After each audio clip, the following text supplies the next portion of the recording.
السلام عليكم ورحمة الله وبركاته. اللهم صل وسلم وبارك على الحبيب المصطفى صلى الله عليه وسلم.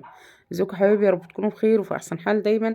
قبل ما نبدأ الفيديو بتاعنا اذكروا الله، الا بذكر الله تطمئن القلوب، لا اله الا الله وحده لا شريك له.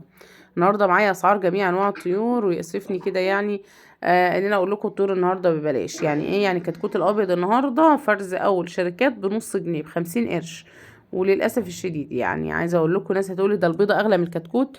ما هو البيضه اغلى من الكتكوت، بس احنا عندنا بيض مخصب لازم يدخل معامل ولازم يطلع، يا كده يا يترمي. وبعدين الشركات اللي نزلت من 21 يوم ما كانوش متوقعين ان الاسعار هتنزل بالطريقه البشعه دي، ان ما يبقاش في سحب اصلا على الكتكوت. فعشان كده دخلوا البيض داخل المعمل. وفي نفس الوقت كمان عشان اسم الشركات دي ما يقفش، فلازم تفضل شغاله ويبقى ليها اسم في السوق، حتى لو شغاله بالخساره دلوقتي. بس هي لازم تبقى شغاله ولها اسم في السوق الايام دي. نبدا كده ونسمي الله. بسعر كتكوت الابيض الاهالي النهارده واللي عامل 50 قرش. وكتكوت الشركات برضو عامل كتكوت الشركات برضو عامل 50 قرش. بس للاسف عايزه اقول لكم ان كتكوت الاهالي معدوم دلوقتي اصلا. يعني بيعدموه، اللي هو الكتكوت اصلا بيجيبوه يرميه على التجار او يرموه على المكاتب كده. خدوا حتى لو هيتباع هينزلوهم من غير فلوس للاسف يعني. فخلاص يعني كتكوت الشركات رايح في ده. يعني مفيش اسعار اصلا لسعر كتكوت الابيض بالمره. اما كتكوت البلد المشعر النهارده واللي عامل 2 جنيه ونص. كتكوت البلد الحر النهارده عامل 2 جنيه. ساسو الشفر النهارده عامل 3 جنيه 25 قرش، 3 جنيه وربع. الساسو الجيل تاني النهارده عامل 2 جنيه وربع. رز النهارده فرز برابر عامل 3 ونص. ورز فرز الديوك النهارده عامل 4 جنيه. وعلى وشه النهارده عامل 4 جنيه نفس السعر. فالاسعار كلها نازله في الارض للاسف الشديد، لان مفيش سحب حاليا على الكتكوت. كمان اسعار الرومي النهارده، سعر الكتكوت الرومي عمر يوم عامل 19 جنيه ونص. الرومي البرونزي عامل الرومي البرونزي عامل 19 ونص. الرومي البلدي عامل 19 جنيه. كمان اسعار البط النهارده المسكوفي الار 41 النهارده عامل 18 جنيه. والمولر المحلي عامل 16 جنيه. اما البيور النهارده او كتكوت البيور النهارده، البط البيور عامل 11 جنيه. الشوفان النهارده عامل 8 جنيه. والبكين العادة النهارده عامل 6 جنيه ونص. كمان تنفيذ الابيض بقى النهارده، واللي كل واحد بسعر. اولا كده مفيش فراخ بيضه في السوق، خلاص يعتبر مفيش فراخ كبيره ذبح متوفره الايام دي خالص. فعشان كده السعر هيبدا يرفع الايام اللي جايه كمان.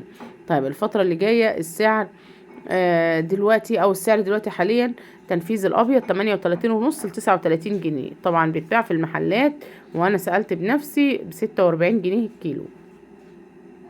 طيب الساسو النهارده وتنفيذ 58 جنيه للكيلو، وبتباع في المحلات ب64 جنيه. الفراخ الرزي والفيومي وتنفيذ النهارده 61 جنيه، وبتباع في المحلات ب65 جنيه.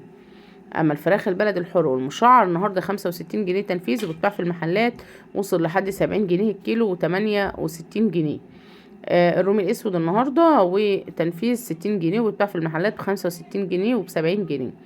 الرومي الابيض النهارده واللي عامل 55 جنيه تنفيذ، وبتباع في المحلات عامل 50 جنيه تنفيذ، وبتباع في المحلات ب65 جنيه. اما عن البط النهارده وسعر البط المسكوفي 55 جنيه تنفيذ، وبتباع في المحلات ب60، وفي بعض الاماكن بيبيعوه كمان 65 و70 جنيه. البط البلدي نفس سعر البط المسكوفي تنفيذ النهارده 60، وبتباع في المحلات لحد 70 جنيه الكيلو. اما المولر النهارده وتنفيذ 39 جنيه للكيلو، وبتباع في المحلات ب44 جنيه. عايزه اقول لكم ان في تجار نفذت المولر على 35 جنيه كمان. اما البط البكيني العاده النهارده وتنفيذ 31 جنيه للكيلو، بتباع في المحلات ب35 جنيه. اما عن البيض النهارده وسعر طبق البيض الاحمر وصل ل85 جنيه من قلب المزرعه، وبيطلع في المحلات ب90 جنيه. طبق البيض الابيض النهارده وصل 76 جنيه في المزرعه، وبيطلع تنفيذ للمحلات ب80 جنيه. طبق البيض البلدي النهارده واللي وصل 81 جنيه، وبيطلع للمحلات ب85 جنيه. اما اسعار العلف بلاش نتكلم عليها عشان ما تتصدموش اكتر ما انتم مصدومين. لو عجبكم الفيديو ضغطوا لايك وشير.